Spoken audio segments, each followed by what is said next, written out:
The story begins at Miss Emily's funeral. Everyone has come to pay their respects, but in reality, all they wanted was to see the inside of her home. After being invited into Miss Emily's home, the townspeople were curious as to what was behind the door, which has been locked for 40 years. They found a decaying corpse that was in the position of a loving embrace.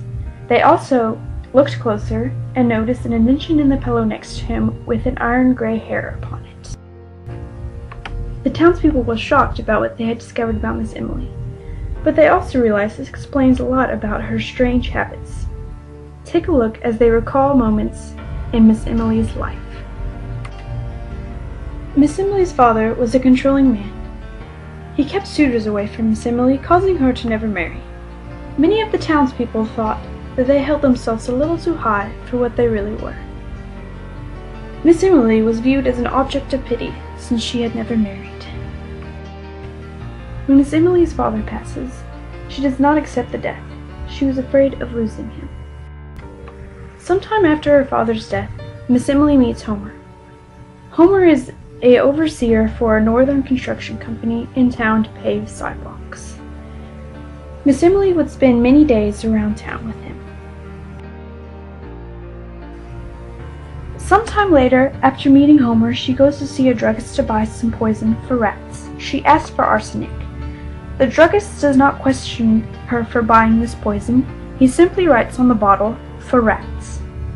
Many of the townspeople are unsure of what she was going to do with this poison, but many believed that she was planning on killing herself with it. Homer had left town for a couple of days, but when he returned, he was seen entering Miss Emily's house. But that was the last anyone had seen of Homer Barron.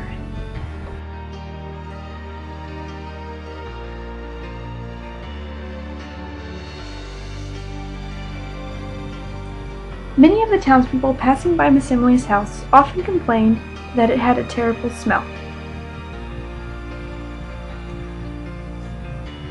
So one night, some gentlemen snuck around the outside of her house and sprinkled lime to take care of the smell.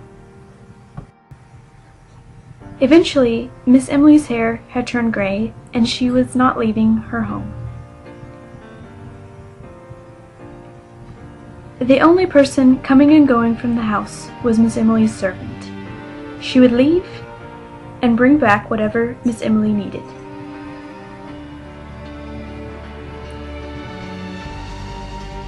Until Miss Emily's death.